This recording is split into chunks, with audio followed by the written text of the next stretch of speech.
История церкви «Надежда» начинается с приезда пастора Ивана и его семьи в Россию из Южной Кореи. В 1995 году по Божьей воле церковь отправила пастора Ивана на миссионерское служение в Россию. В 1996 году через одного человека Господь указал ему путь в Мариэл. Сначала в поселок Помары, а затем в город Йошкар-Олар. С этого же года пастор Иван начал благовествование для создания Божьей Церкви.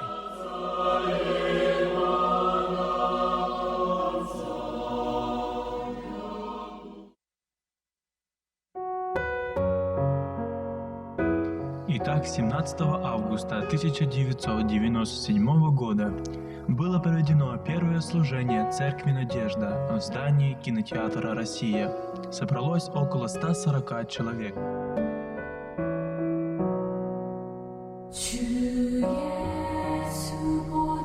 В этот же день было служение в Волжске в здании школы.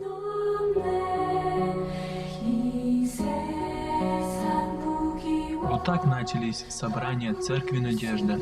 Благовествования продолжались, и Бог приводил в церковь людей.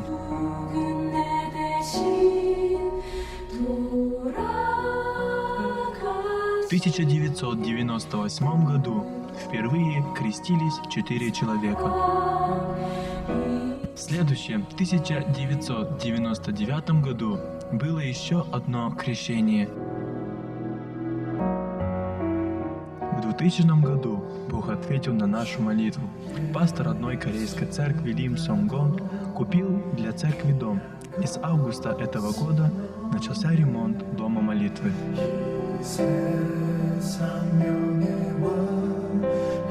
Как раз, когда закончился ремонт дома молитвы, кинотеатр «Россия» отказалась принимать церковь. Бог все предусмотрел. В 2001 и 2002 году были проведены крещения.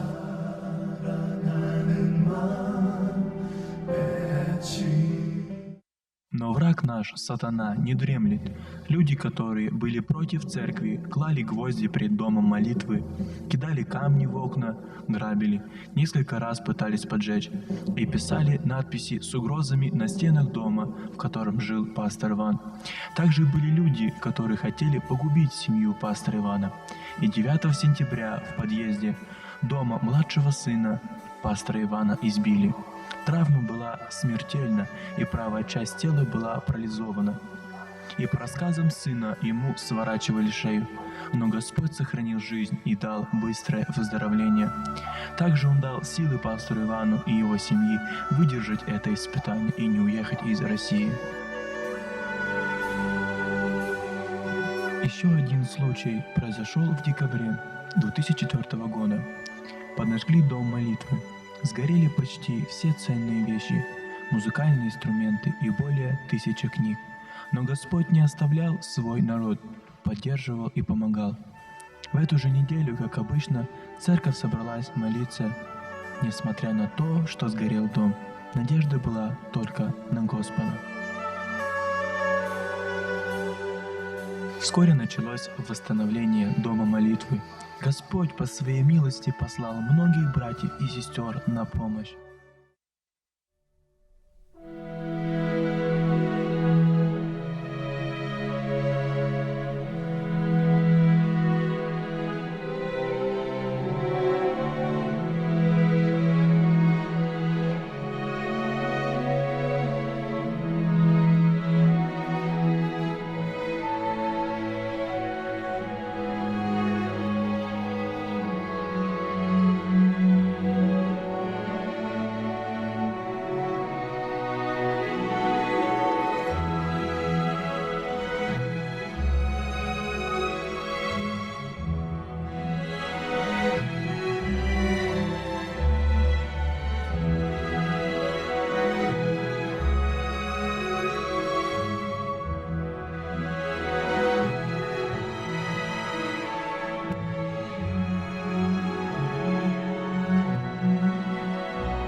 И сегодня праздник в честь окончания строительства Дома молитвы и его посвящения Богу. Действительно, сколько раз дьявол пытался одолеть, но Бог каждый раз доказывал свою верность, любовь и силу. Он меняет печаль в радость, тревогу в покой, отчаяние в надежду. В этом фильме показана неполная история церкви «Надежда», но мы верим, что даже этого короткого рассказа достаточно, чтобы вы прославили нашего Господа. Слава и хвала нашему великому Богу, Отцу и Сыну и Духу Святому. Аминь.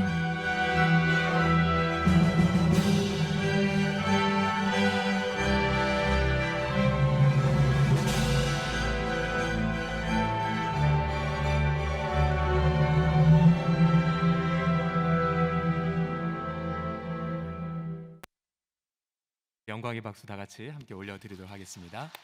예, 저도 감동이 되네요. 그 처음에 나왔던 영상에 제 사진 있었는지 모르겠지만 거기 제가 있었거든요. 예, 흑백 사진이어서 옛날 것 같지만 비교적 최근에 것이 벌써 세월이 이렇게 흘렀네요. 특별히 성기사님 영상 하나를 그럼 더 보고 함께 좀 초대를 할까요? 그러면요. 예, 그러면은 어떻게 먼저 보고 할까요? 지금 하나 더 볼까요? 예. 그럼 현재 우리 성기사님께서 지금 하고 있는 한류와 연관된 영상을 잠깐 보고 다시 한번 모시도록 그렇게 하겠습니다. 두 번째 영상 준비를 해주시고요. 모스크바에 러시아에 지금 한류가 대단히 많다고 하는데 우리 함께 그걸 통해 어떻게 사역을 진행하고 계신지 함께 좀 보도록 하겠습니다.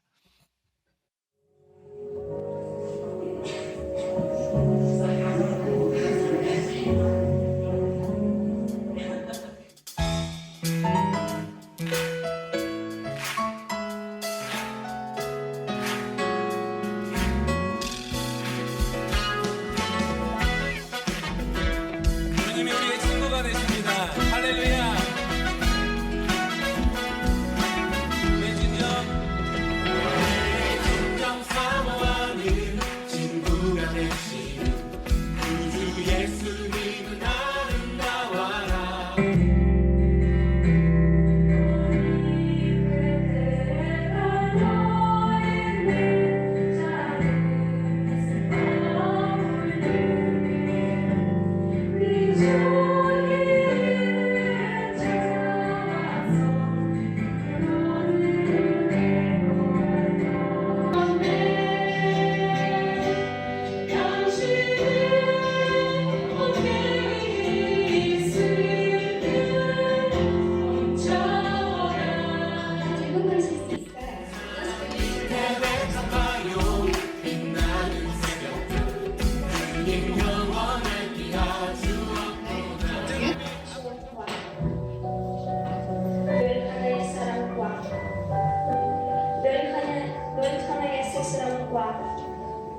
늘 하나의 능력과 늘 하나의 시와 늘 하나의 어머니 Wait, don't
위에 비길 것이 없고 내 몸의 모든 영역 내 몸의 모든 영역 이 세상 돌아가 나와 항상 같이 하여 주시고 시험을 당할 때에 악마의 계교를 즉시 물리치사 날 지키시네 온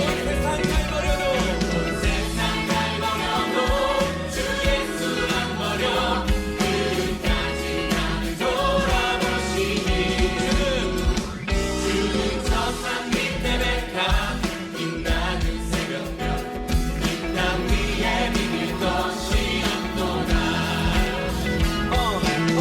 주는 나를 영원토록 기르시는 목자 나는 그를 따라가는 작은 자 변찮고 나를 사랑하는 주님 계셔 두렵지 않고 주를 따라가는 내가 있어 나의 산성 나의 방패 요새 힘이 되신 주를 영원토록 찬양해 조언으로 인도하는 주를 항상 의지해요 영원 먹이시며 은혜 누리고 나아지니 주를 뵙기 원하네 주는 저 산 밑에 백합 빛나는 새벽별 이 땅 위에 비길 것이 없도다 예, 하나님께 감사의 박수 올려드리겠습니다. 이 시간 우리 조한희 선교사님 나오실 때 뜨거운 박수로 맞아주시기 바랍니다. 우리 선교사님 나오시겠습니다.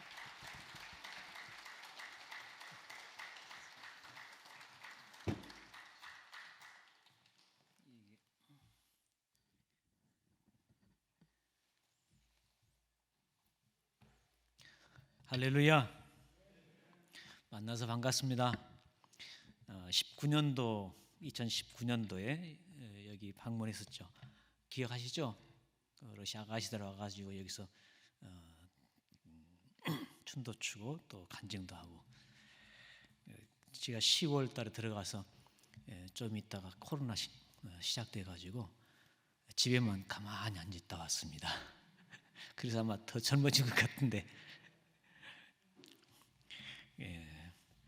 감사하게도 작년 6월 사실 러시아 3월 달에 코로나 시작했거든요. 좀 늦게. 그래서 다 거기도 그 방역 때문에 관공서도 일 않고 또 사업장 다 가게도 다 문 닫고 그랬어요. 3월 달에. 근데 6월 달 되니까 해제시켜 주더라고요. 경제가 안 돌아가니까. 그래서 6월 달에 지방에 개척된 지방의 그 교회 예배당 건축을 시작했어요. 그래서 지금 다 마치고 이번에 한국 방문했습니다. 감사하게도 그 코로나 와중에 그 일꾼들하고 같이 마스크도 안 쓰고 일하고 같이 먹고 그래서도 코로나 한 사람도 안 걸리고 잘 마쳐서 감사하고요. 그리고 한류 때문에 어느 정도 사역의 어떤 그 돌파구가 마련돼서 감사하고요. 그래서 이제 여러분이 그 영상 첫 번째 보는 것은 교회 그 파송 받아가지고 항무지 저희가 한국 선교사 한가정 지금까지도 계속해서 한가정에 있는 그곳 아는 사람도 없는 전혀 아는 사람 없는 곳에 그곳에 가가지고 불모지죠. 한마디로 불모지에 하나님의 교회가 세워지는 그 과정을 봤는데 참으로 하나님의 교회가 세워진다는 그게 쉽지가 않고 또 어떻게 보면은 하나님 함께하지 않으면은 불능하는 이제 그걸 보게 됩니다. 사단은 우리가 자기가 장악하고 있는 그 지역을 결코 뺏기지 않기 위해서 악착같이 또 방해를 하고 또 테러하고 죽이려 하고 결국은 우리가 거기서 사역을 중단하고 떠나게 만들려고 그러는 거죠. 그래서 저희들이 그 아들 테러 당했을 때 또 주변에서 뭐 그랬어요. 그것을 혼자 있으니까 위험하니까 나와서 다른 데 가가지고 다른 성도들 같이 사역을 하라고. 그러나 저희들은 주님께서 그곳을 인도하셨기 때문에 확실히 인도하셨기 때문에 떠날 수가 없었습니다. 그래서 계속 지금 사역을 하고 있습니다. 사실 저는 이제 지나가 버린 과거 얘기 때문에 잊고 삽니다. 잊고 사는데 오늘 또 그거 보니까 또 마음이 또 찡하네요. 그 아들 테러 당한 아들도 여기 교회에 다니는데 열심히 안 해요. 지금 요즘에는 거기 있을 때는 찬양대 인도도 하고 음악학과를 했기 때문에 또 성악도 있고 그래요. 그래서 저는 아들한테 그랬습니다. 너는 하나님이 다시 새 생명 줬으니까, 덤으로 줬으니까 너는 하나님을 위해서 살아라. 이제 그렇게 하면서, 그렇게 해서 이제 성악도 하게 하고 또 음악에 재질이 있어서. 그런데 본인은 한국이 너무 좋은가 봐요. 그리고 러시아에 특히 좋은 그런 경험도 없고. 그러나 저는 언젠가는 아들도 다시 와서 주님께 자기 인생을 드지 않겠느냐 하는 그런 소망을 가지고 기도를 합니다.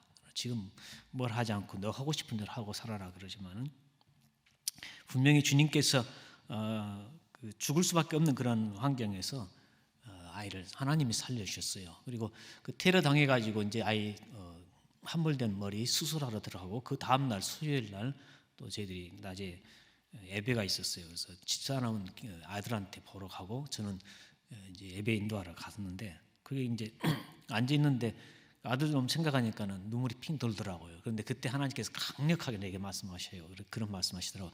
내가 사랑한다. 내가 사랑한다.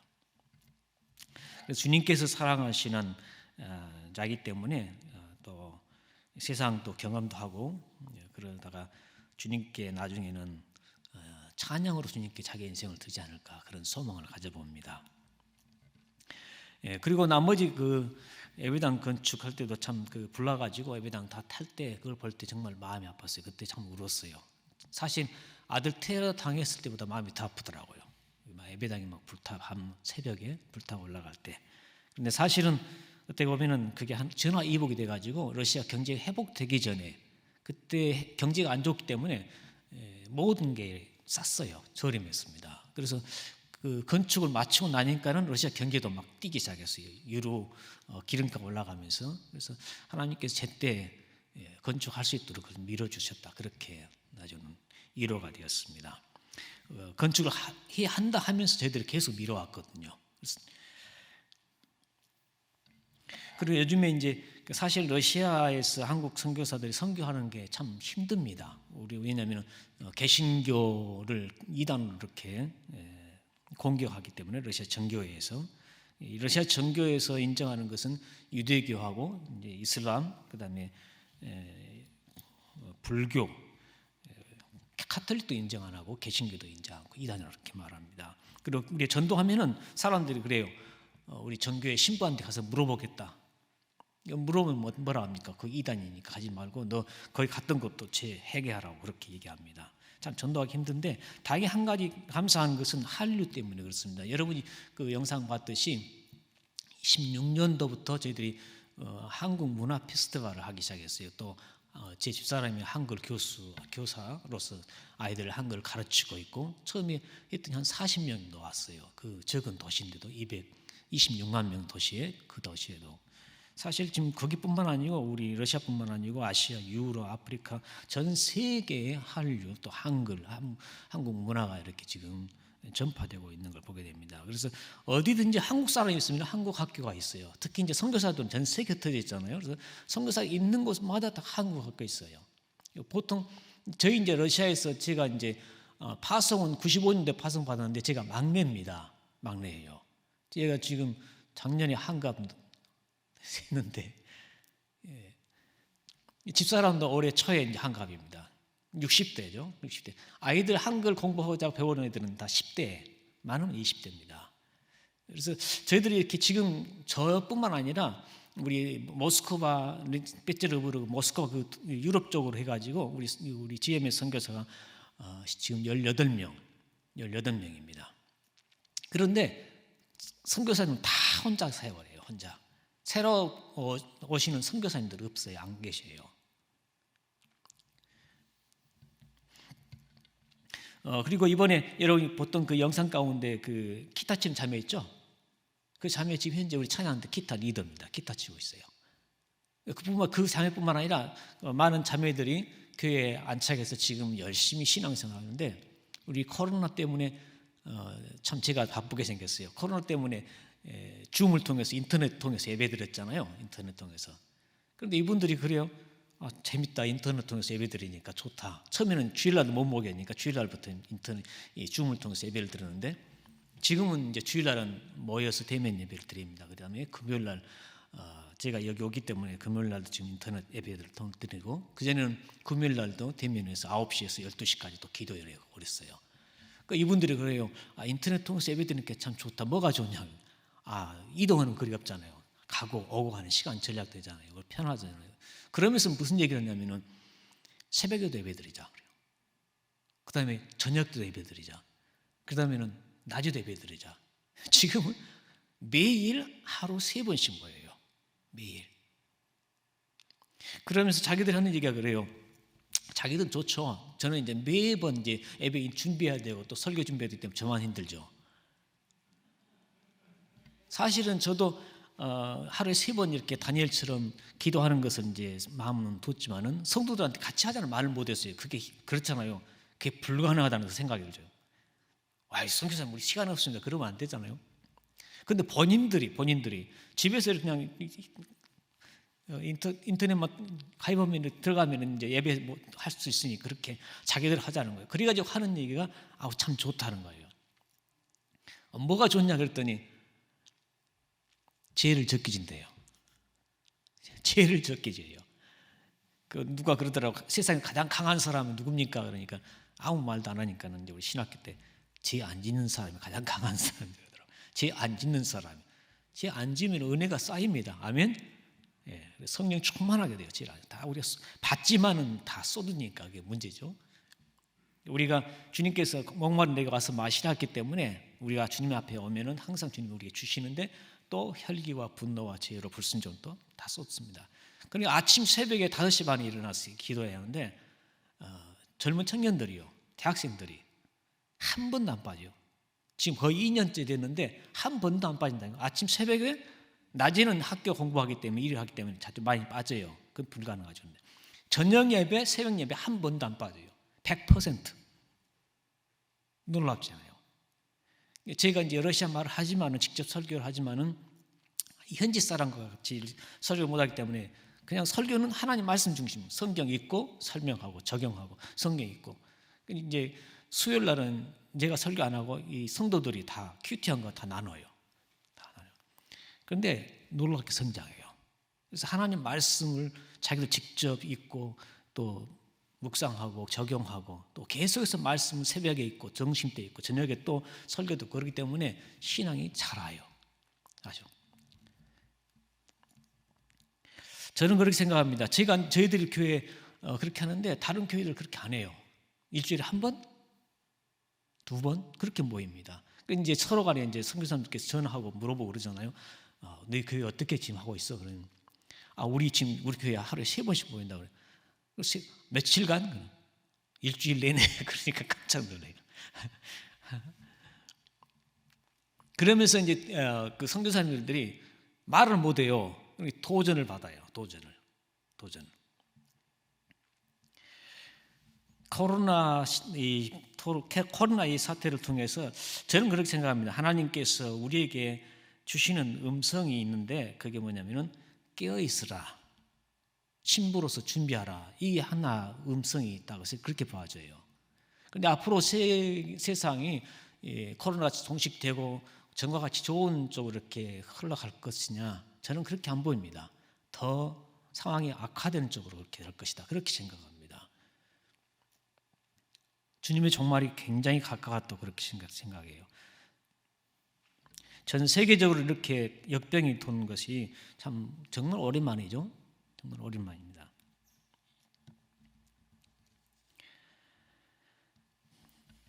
제가 원하는 게 한 가지 있습니다. 여러분에게 또 교회에 원하는 게 한 가지 있는데 여러분 교회에서 연해주로 선교사님으로 장로님들이 가셨다는 나이가 많으신데 얘기를 들었습니다. 또 한국에 있는 것보다는 거기 가서 또 사역하는 것도 좋죠. 그런데 지금 세계적으로 한국이 이상에 올라가고 있죠. 그렇죠? 뭐 군사나 뭐 스포츠나 게임이나 문화나 모든 면에서 선진국으로 국제적으로 인정을 해주고 있습니다. 그렇죠? 여러분 정말 세계에서 톱 그 선진국의 시민들입니다. 참 자랑할 만하죠. 근데 우리나라가 세계에서 가장 그 성공적인 나라라고 그렇게 미국 학자들이 보는데 왜냐하면 주변의 환경, 그다음 우리나라 환경, 자원, 그런 모든 걸 볼 때 대한민국의 가장 성공적인 나라는 가장 성공적인 나라. 사실 우리나라가 아무것도 없습니다. 그렇죠? 그다음에 일제 때 얼마나 수탈당했습니까? 그런 중에도 그 일본의 계속적인 방해, 중국과 또 마찬가지죠. 그런 중에서 하나님 이 나라가 이렇게 부를 누리게 되는 것은 딱 한 가지 이유라고 생각합니다. 여러분이 이 새벽에 일어나서 기도하는 그 기도 믿습니까? 세계에서 우리나라 같이 기도하는 새벽 기도하는 없어요. 러시아 새벽 기도 안 합니다. 안 해요. 저희들이 하기 때문에 다른 교회에서도 따라서 하다가 그만둬요. 아이고 머리 어지럽다. 나 이제 일을 못 하겠다 그래요. 그만둡니다. 우리 한국 교회는 그렇죠. 새벽 기도 하지 않는 교회가 없죠. 그렇죠? 예. 이번에 5일간 저도 새벽 기도 열심히 참석을 했는데 참 감사하죠. 저희들은 온라인을 통해서 모이기 때문에 거의 그 온라인 사용하는 사람들은 거의 100% 그렇게 참석을 해요. 이제 나이가 많고 환경이 안 되신 분들 가운데 많은 분이 참석하지 않지만은 이 깨어있어 기도하는 이 나라에서 하나님 앞에 손을 들고 있는 기도하는 사람이 있기 때문에 하나님께서 이 나라를 돕고 계시고 축복해 높여주시고 근데 그냥 이렇게 먹고 잘 살라고 하나님께서 주신 것이 아니라 주님 나라 복음을 전하는 선교 사명을 감당하라고 주님께서 주신다 그렇게 믿습니다. 더구나 지금 한류 참 놀랍죠. 저는 그래요. 참 사람들이 이상해졌다. 다른 나라도 있는데 그런 거 그냥 관심도 안 갖고 한국에서 하면은 무엇인지 그냥 좋아가지고 그 특히 젊은 사람들에게 이 한류가 인기가 많은데 이 한류를 통해서 우리 선교사들과 이렇게 접촉점이 되어져요. 저희들도 그렇죠. 이게 젊은 사람들을 구원하는 좋은 기회를 하나님 주고 계시는데 한국에서 선교사를 파송하지 않고 있어요. 지금 많이. 스미스 오스왈드 박사라는 분이 쓰신 책이 있습니다. 선교사가 되려면 그 책이 있는데 제 초기에 선교사 헌신하고 그 책을 읽었는데 그분이 선교에 대한 열망이 뜨거워서 외국에 나가요. 선교사 하러. 그런데 갈 때마다 가면 아파서 돌아오고 또 가면은 아파서 돌아오고 계속 그래요. 그 70여 개국을 다니면서 결국은 이제 나는 보내는 선교사구나. 그래서 국내에서 그 교회를 맡아서 선교를 하는데 교회는 한 300명 되는데 선교사를 300명을 보내요. 300명을. 어떻게 보내느냐? 선교사 한 사람 보낼 때 생기면은 각 성도들이 작정을 합니다. 목사님부터 작정을 해요. 주급을 받는데 그래서 이 선교사를 파송하는데 나는 얼마 하겠습니다. 나는 얼마 하겠습니다. 그렇게 해서 파송을 하는데 결국은 300명의 선교사를 파송해요. 예배당은 그냥 삐끗한 나무로 된 그런 큰 예배당인데 그런데 놀라운 것은 그 예배당에 들어가면 성령이 임재해 계신 거예요. 사람들 느낀다고 그래요. 결국에는 그 목사님도 살해받는 것보다도 더 많은 것을 작정을 해요. 하나님 앞에 선교사 가니까 더 많은 것을. 그런데 놀랍게도 하나님께서 더 채워주시는 그 전체 성도들이 그런 체험을 하고 사는 거죠. 지금 현재 세계 미국 선교사 가장 많고 두 번째 한국 선교사라고 그러는데 적죠. 지금도 뭐 2천, 2만, 3만? 한 3만 명? 그렇게 보나요? 저는 한 10만 명 정도 보냈으면 좋겠습니다. 선교사로. 10가정이 한 선교사 파송하면 좋겠어요. 그리고 요즘에는 어느 그 신학 교수가 그러더라고요. 요즘 선교사들은 막 뜨거워가지고 죽겠습니다 하고 그렇게 가는 선교사들도 드물다고. 그래서 교회에서 또 선교단체에서 지원도 약속하고 월급도 사례비도 주고 생활비도 잘 해주고 그래서 그렇게 선교사를 모집해서 이렇게 보내야 되지 않느냐 이런 얘기를 하시더라고요. 인터급 선교사 그 단체가 있는데 그 선교 단체는 그렇게 합니다. 대학생들 많은데요. 강제입니다. 너 1년 휴가해. 1년 쉬어. 아니면 2년 쉬어. 그렇게 해가지고 보냅니다. 7명씩 10명씩 그렇게 보내요. 각 선교사가 있으면 그쪽에 보내가지고 돕고 옵니다. 그대로 돌아오면 또 다른 팀을 보내요. 로테이션으로.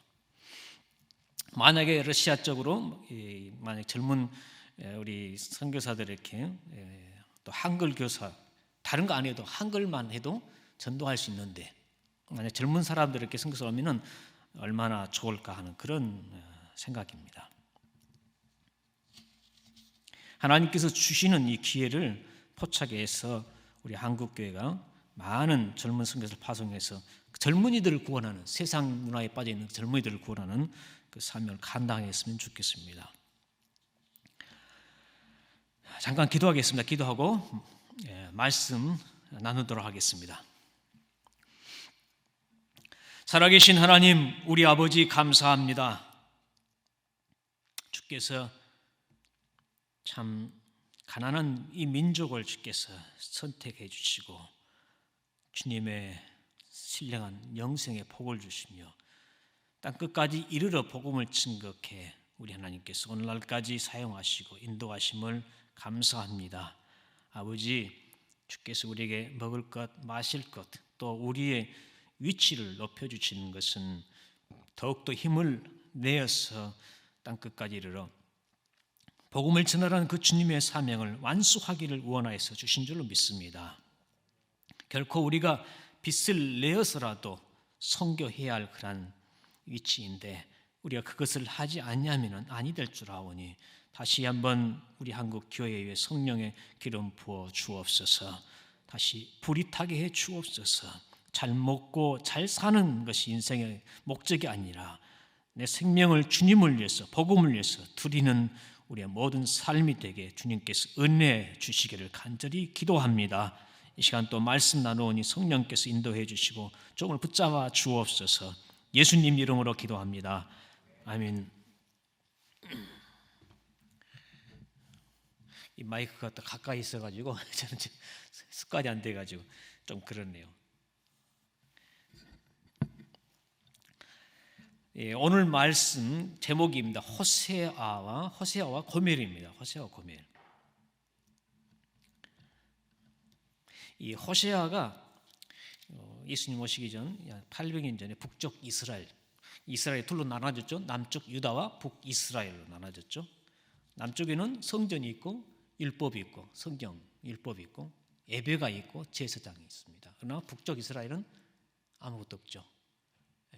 이방과 똑같이 우상 숭배하는 나라입니다. 근데 하나님께서는 유대보다도 북쪽 이스라엘의 선교사를 선지자를 더 많이 보냈어요. 그 범우상 숭배하는 이들에게 하나님께서 더 많은 관심을 가지시고 말씀하시는 걸 보게 됩니다. 호세아가 선교사로 부름을 받았는데 부름을 받자마자 하나님이 첫 번째 하신 말씀이 너는 가서 음란한 아내를 취하여 음란한 아내를 취하라고 해요. 정말 황당한 그런 말씀이 떨어집니다. 선지자와 창녀의 결혼. 이해할 수 없는 왜 하나님께서 이런 말씀을 하실까 하는 부분이 처음에 저도 이제 이 성경 읽을 때 이상하다. 하나님께서 뭐 때문에 그럴까? 물론 장난이 아닐 겁니다. 장난 아니죠. 그래서 호세아는 어쩔 수 없이 하나님께서 말한 대로 그 디블라임의 딸 고멜을 맞이해죠. 아버지 이름이 정확히 나온 것을 보니까 아마 유명했던 것 같아요. 아마도 경제적인 사정 때문에 이런 인생을 살고 있었던 것 같아요. 그래서 어떻게 보면은 우리나라 그런 말 있죠. 헐, 대박, 상상이 안 되는 헐, 대박. 고멜은 어떻게 보면 대박일지 모르겠어요. 그런데 호세아는 헐. 또 그런 게 있죠. 아브라함한테 아들을 인신공양을 하라는 말이에요. 그것도 정말 헐입니다. 정말 상상할 수 없는 그런 일을 하나님 말씀하셔요. 그런데 하나님께서 이상해진 게 아니죠. 분명하죠. 그래서 이제 결혼해가지고 모르겠습니다. 호세아가 기분이 좋았는지 나빴는지 모르는데 결혼했기 때문에 아들 낳고 딸 낳고 아들 낳고 세 자녀를 뒀어요. 그런데 이 성경의 구약 성경에 기록된 그 내용에 대해서 신약에서 이렇게 설명을 해줍니다. 히브리서 1장 1절 2절 옛적에 선지자들로 여러 부분과 여러 모양으로 우리 조상들에게 말씀하신 하나님이 이 모든 날 마지막에 아들로 우리에게 말씀하셨으니 그렇게 말합니다. 아들로. 옛날 조상들 구약 선지자들에게 선지자를 통해서 여러 부분 여러 모양으로 조상들에게 말씀했다는 때문에 이 부분도 마찬가지잖아요. 뭘 말했다는 겁니까? 성경 그러죠. 예수님에 대해서. 그래서 예수님이 요한복음 5장 39절에 너희가 성경에서 영생을 얻는 줄 생각하고 성경을 상고하거니와 이 성경이 곧 내게 대하여 증거하는 것이로다, 이렇게 말을 하고 있습니다. 그래서 아브라함이 이삭을 제사를 드린 것도 똑같이 예수님에 대한 이야기고, 호시아와 고멜의 결혼 이야기도 예수님에 대한 얘기입니다. 쉽게 말하면 말하면 구원에 관한 얘기죠. 성경은 모든 얘기 구세주를 통한 죄인들을 구원하는 얘기 때문에 그렇습니다. 이름에 대해서 보겠습니다. 호세아, 예수아. 그런데 이름이 또 있죠. 여호수아. 여호수아 이름도 원래 예수아입니다. 호세아예요. 그런데 모세가 이름을 바꿔줬죠. 여호수아라고. 호세아라는 뜻이 예수님 이름도 마찬가지죠. 예수아죠. 그런데 그 뜻이 뭡니까? 구원자라는. 예수님이 구원자로. 그런데 모세는 호세아의 이름을 여호수아, 여호와가 구원자라 그렇게 바꿔줘요. 그냥 갑자기 우연찮게 이름이 이렇게 예수님하고 이름하고 똑같냐, 그렇게 저는 안 보입니다. 하나님께서 예표로서 상징적으로서 이미 계획적으로 이렇게 뭔가를 정확하게 뭔가를 크게 하나님께서 말씀하고자 해서 계속 반복해서 여러 부분과 여러 모양으로 하나님 계속해서 한 가지만 말씀하고 있어요. 이제 자기 아들을 보내기 전 800년 전에 이사야에서도 보면 정확히 나오죠. 예수님 고난 53장. 그래서 하나님 마음에 오직 한 가지, 자기 아들을 세상에 보내서 자기를 증거하고 세상에 자기 잃어온 자녀를 구원하는, 이것도 오직 한 가지뿐이에요. 경제 아니에요, 정치 아니죠, 아무것도 아니에요. 오직 이거 한 가지. 그래서 계속해서 반복해서 더 확대해서 가면서 성경 구약성경 그걸 금목을 말하고 있어요. 그래서 우리가 설교는 거의 모든 게 설교 내용은 물론 윤리적인 그 도덕적인 그런 설교도 많이 하고 순종해라 복종해라 이거 이라 저래라 그런 설교 많이 하지만은 하나님 기뻐하시는 설교는요, 우리가 하나님에 대해서 얘기할 때 하나님 기뻐하셔요. 제가 그걸 경험했어요. 우리가 이제 현지인들과 저희들이 같이 모여서 이렇게 이제 수련을 하는데 무슨 말씀을 할까 그렇게 서로 막 이거 하자 하는데 주님이 내 마음에 그래요. 왜 나에 대해서는 한마디도 안 하느냐? 왜 나에 대해서는 한마디도 안 하느냐? 그런 목회자를 그래요. 그러면 조한일 선교사님 당신한테 무슨 말씀이냐? 그때 당시 제가 주님한테 말씀 받은 게 있었어요. 그때 당시 읽다가 은혜 받고 있지. 그러나 내가 아이들이기 때문에 너희들이 해라, 내가 이 말씀 가르칠 테니까 자기도 안 하겠다. 그래서 제가 말씀을 저는 하나님께서 은혜 주셔가지고 아이들이 울고 난리 났어요. 이 성경은 그냥 윤리적인 교훈의 척이 아니죠. 성경 읽을 때 우리가 뭘 봐야 되면 하나님을 봐야 되고 그분의 마음을 보는 거죠. 하나님의 계시입니다. 다시 한번 보겠습니다. 여호수아도 왜 여호수아가 예수님의 상징입니까?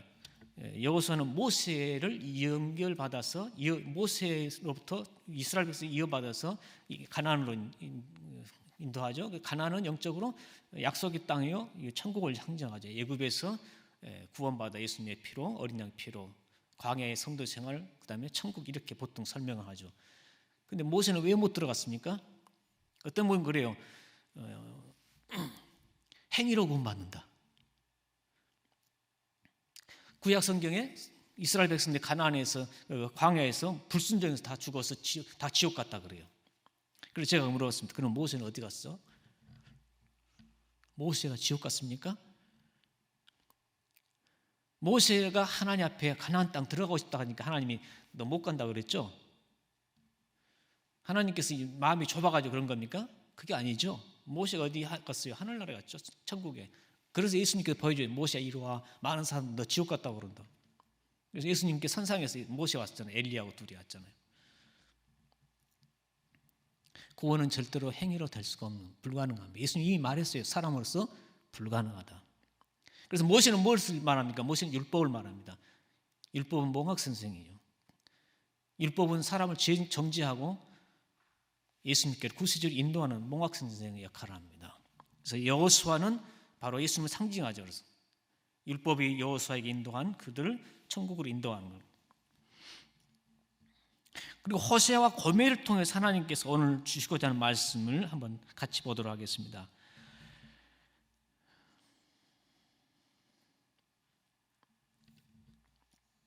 오늘 3장 1절을 보세요.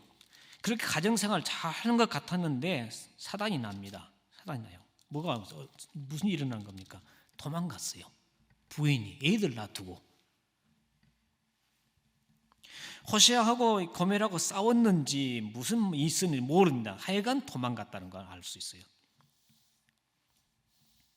그런데 도망간 이유를 보니까 호세아 때문은 아닌 것 같아요. 보니까 고멜의 어떤 그 성품이나 그 삶에 대한 문제도 있겠지만은 보세요. 여호와께서 내게 이르시되 이스라엘 자손이 다른 신을 섬기고 검포도 과자를 즐길지라도 여호와가 그들을 사랑하나니 너는 또 가서 타인의 사랑을 받아 음녀가 된 그 여자를 사랑하라 하시기로. 여기 보니까 참 저는 1절 읽을 때마다 참 놀라워요. 하나님의 사랑을 이해할 수 없어요. 이스라엘 백성 하나님을 등지고 우상 숭배하면서 바쳤던 그 건포도 과자 있죠. 건포도 떡이란 게 맞아요. 그 떡을 먹고 희다꺼며 웃고 난리 즐기고 있어요. 음란죄잖아요. 이게 영적으로 보면은. 그런데도 내가 그를 사랑한다고 했어요. 그래서 고멜과 이스라엘을 대립해서 이렇게 말하죠. 상징적으로 고멜은 이스라엘 상징이에요. 이스라엘. 그런데 사실 이스라엘은 이방인을 상징합니다. 그렇죠? 우리도 옛날에 하나님 없이 율법 없이 성전 없이 제사장 없이 우상 숭배하며 살았어요. 이스라엘 똑같아요. 그래서 고멜은 곧 누구를 말합니까? 우리를 말하고 있어요. 또 사실 유대인이나 유다나 이스라엘은 똑같이 죄인들이죠. 세상 모든 사람을 고멜로 상징하고 있어요. 이 고멜이 그 남편의 그 호세아의 사랑을 저버리고 타인의 사랑을 받아, 연애를 받아, 타인의 연애를 사랑을 받아. 그래서 이 타인이 남자겠죠. 근데 전에 교제했던 사람인지 아닌지 모릅니다. 그러나 생각하기로는 전에 관계가 있었던 사람이 다시 그 남자에게 다시 돌아가는 것을 보게 됩니다. 그런데 하나님께서 그럽니다. 그럴지라도 나는 사랑하기 때문에 너도 이 고멜을 다시 데려와라. 그래서 은 15개와 보리 한 호멜 안으로 다시 데려와서 또 살기 시작합니다. 그런데 여러분, 고멜이 변했을까요? 돈 주고 사가 가서 같이 또 돈 주고 지불해서 또 사가 오니까 저는 그렇게 보지 않습니다. 사실 여기서 말할 이 성경은 단순히 이렇게 현재 그때 당시 상황에 의해서 호세아가 죽고 그런 거 못하죠.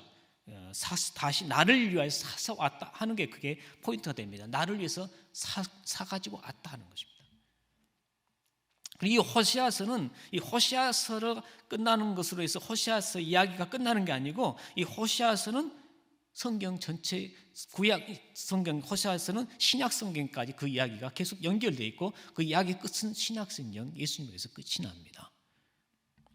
2장 19절을 보십시오. 2장 19절을 보면은 이렇게 이야기하고 있어요.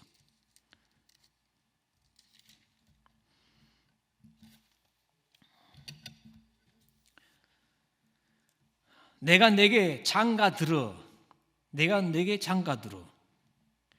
너는 내 거야, 내 아내야.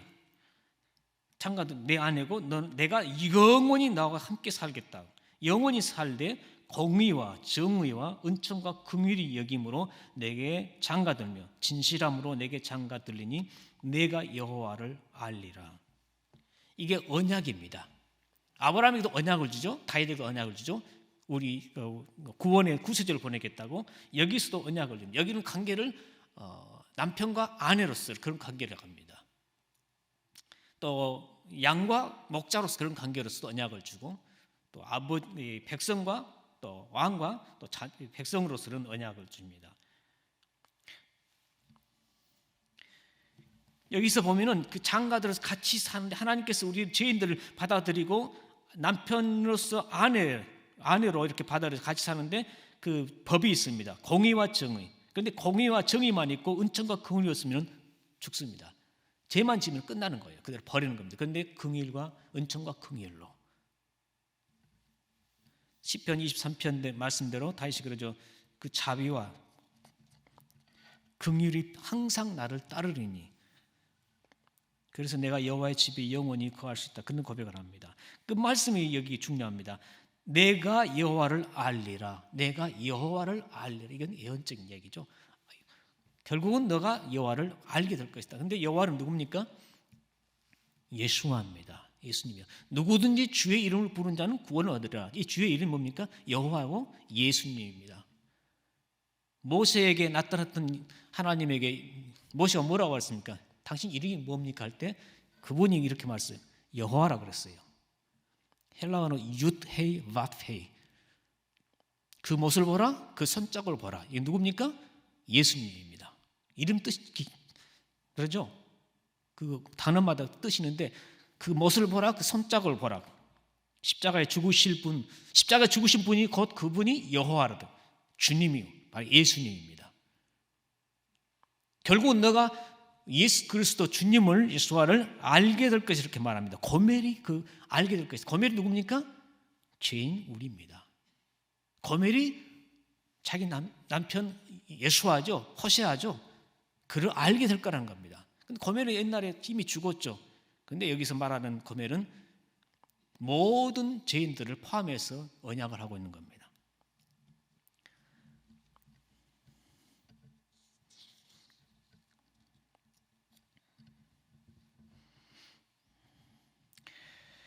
호세아가 정말 하나님 사랑으로 사랑했는지 모르지만은 그러나 중요한 것은 뭐냐면 호세아의 상태 여부가 중요한 게 아니라 하나님께서 호세아를 통해서 이 사건을 통해서 우리가 하시고자 하는 말씀입니다.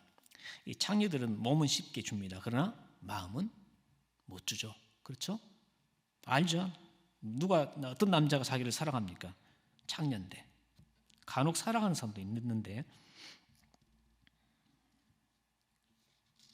고멜은 죄책감과 또 자기의 그 신분 때문에 결코 아마 자기 남편이 사랑한다 말하지만 그걸 결코 믿지 못했을 겁니다. 결코 믿지 못했어요. 그렇기 때문에 쉽게 자기 남편과 아이들 두고 또 타인의 연애를 받아서 떠날 수 있었던 거죠. 만약에 고멜이 호세아를 정말 사랑했다면 그렇지 못하죠. 나는 죄인인데, 나는 걸레인데, 나는 창녀인데, 당신은 선지자고 거룩하고 깨끗한데 믿을 수가 없는 겁니다. 애초 수준이 달라도 너무나 다른 그런 상태였습니다.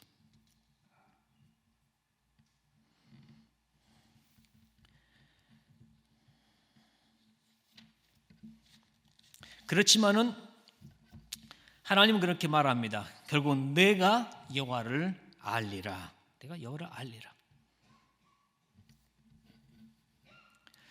그러면 어떻게 해서 이 고멜이 자기 남편의 사랑을 알리게 되고 변화될까요?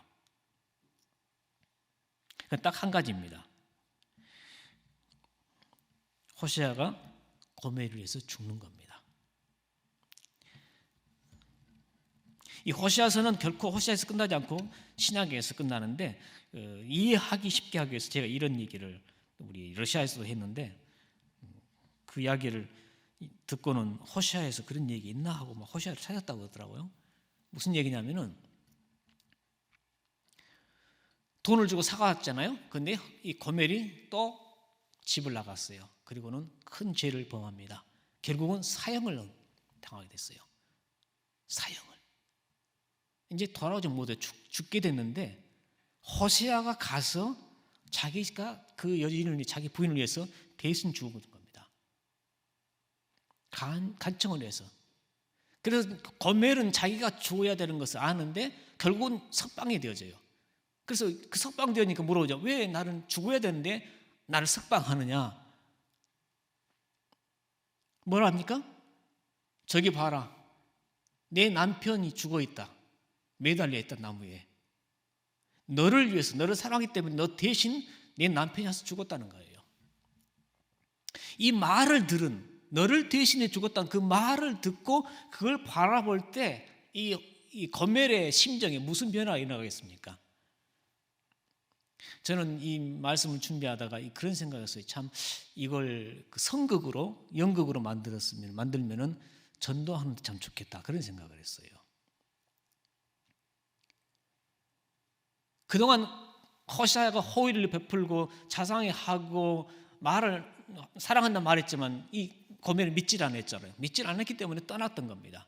그런데 이제 그 말을 듣고 네 남편이 너를 사랑해서 내 대신 죽었다는 그 말을 듣고 그 죽은 남편을 바라볼 때 그 심정이 어떻게 됩니까?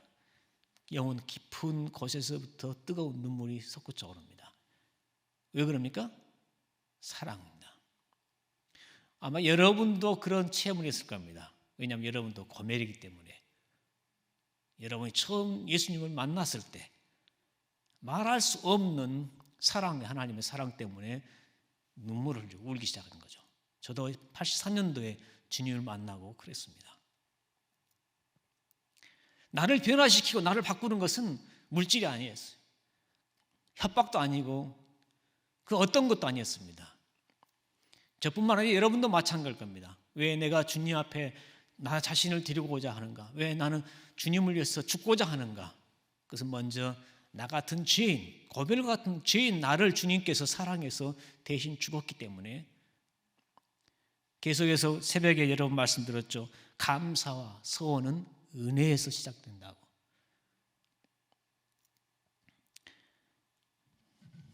눈물 콧물 다 쏟아냅니다.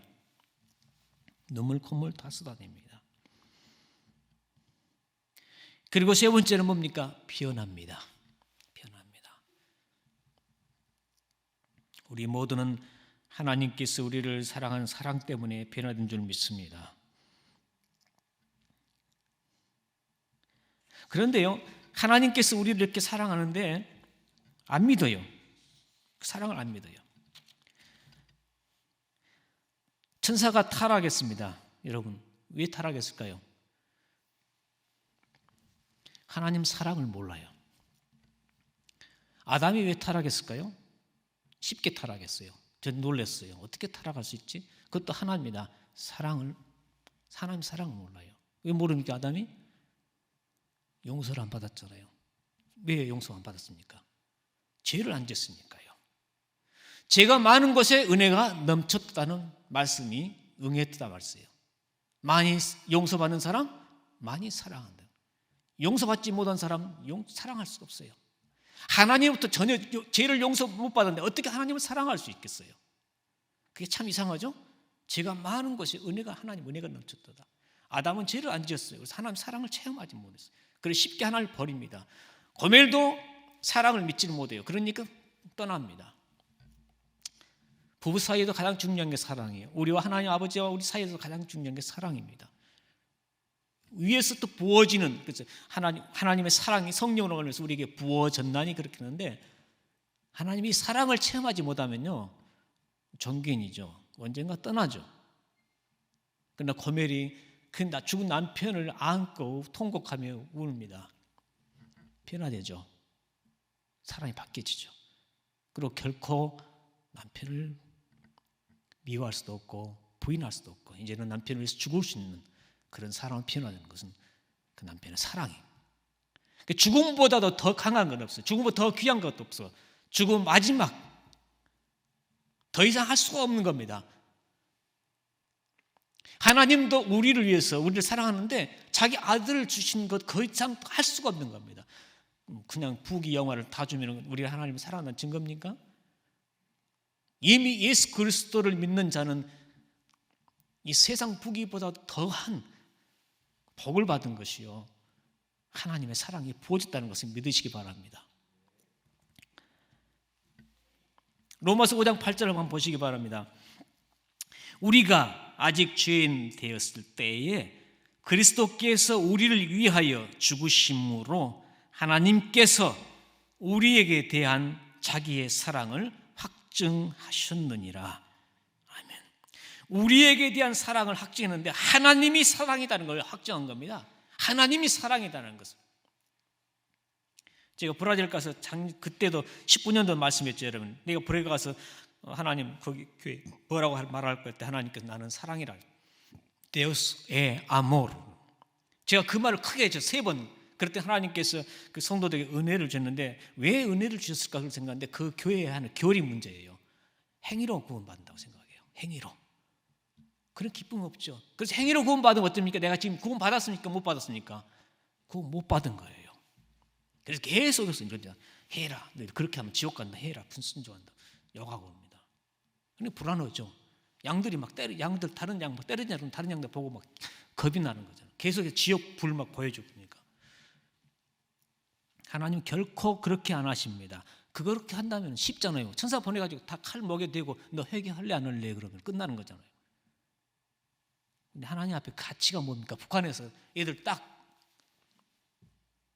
로봇처럼 만들어가지고 계속해서 김일성 찬양하고 김정일 찬양하면 무슨 가치가 있습니까? 그게 하나님께서 하나님을 정말 생명을 아끼지 않냐고 사랑하는 사람을 만들기 위해서 창조와 타락과 구속이 그 하나의 어머니가 아들을 낳는 하는 과정이에요. 생산 과정이에요. 하나님께서 천사들을 바람으로 만드는데 천사들은 뭘 알아요? 하나님의 거룩함과 능력, 지혜를 아시지만 하나님이 사랑인지를 모릅니다.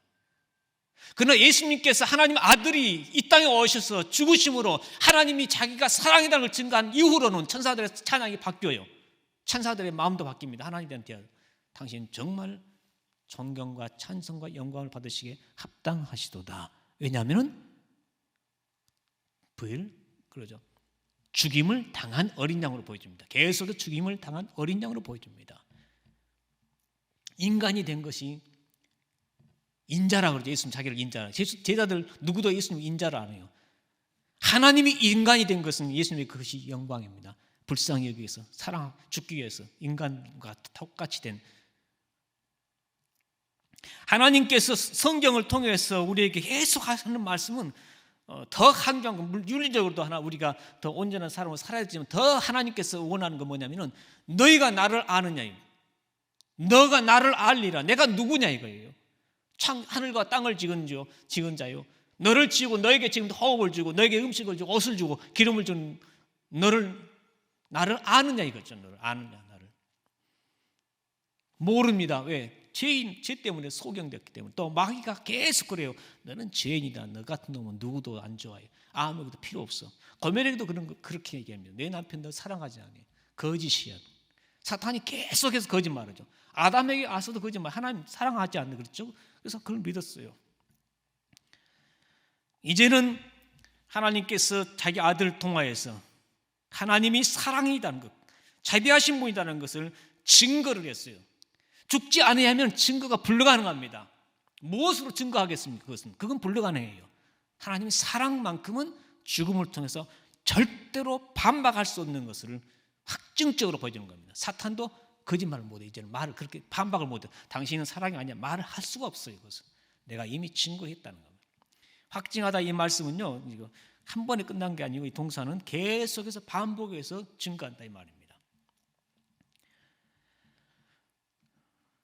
이 로마서 5장 8절을 이렇게 한번 제가 읽어볼게요. 고멜이 죄인 되었을 때 이건 뭡니까? 사망, 죄의 싹은 사망입니다. 고멜이 죄인 되어 영원한 생명 사망에 당했을 때 호세아가 예수아가 고멜을 이해하여 죽으심으로 하나님께서 호세아가 똑같죠? 예수님이 고멜에 대한 자기의 사랑을 확증하셨다. 고멜에 대한. 그래서 고멜이 그걸 보고 눈물로써 회개하고 완전히 사랑이 바뀝니다. 여러분, 그러고 나서 고멜이 집에 가보니까 자기 남편이 살아가 있어요. 그러니까 얼마나 좋았겠어요. 그렇죠? 똑같죠? 예수님이 십자가에 죽으시고 부활하실 때 제자들 얼마나 기뻐했습니까? 그리고 얼마나 베드로도 마찬가지죠. 베드로도 고멜입니다. 베드로가 처음에 자기는 고멜이 아니라고 생각했죠. 그런데 예수님을 3번 부인하고 그때야 예수님의 사랑을 알아요. 나 같은 죄인을 사랑하구나. 내가 고멜이구나. 그래서 베드로 그때 변화돼요. 예수님 사랑을 체험하고. 바울도 마찬가지죠. 바울이 사울이었을 때 자기는 고멜이라고 생각 전혀 안 했어요. 저런 더러운 인간이라고. 그런데 바울이 나중에 뭐라 합니까? 나는 죄인 중에 괴수라 그럽니다. 살인자라. 다윗도 처음에는 그랬을 겁니다. 나는 저런 자들과 똑 틀려. 그랬죠. 사실 다윗은 정말 훌륭한 사람이었습니다. 그가 찬양하면 귀신들 떠났습니다. 그리고 뭘 하든지 하나님 뜻대로 했습니다. 잘 됐죠. 그런데 하나님 은혜가 떠났을 때 그의 모습은 무슨 모습입니까? 고멜의 모습을 보여주고 있죠. 육신의 정욕에 떨던 뭉친 인간. 어느 누구도 나는 고멜과 같지 않다 말할 수가 없습니다. 우리는 다 똑같은 그러한 죄인들입니다. 어쩔 수 없는 본질적으로 죄인이라는 겁니다.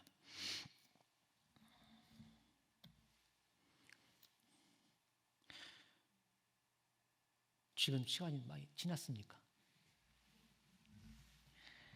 그래도 한번 주었으니까 안 나가요. 끝까지 하겠습니다. 다 끝났어요 이제.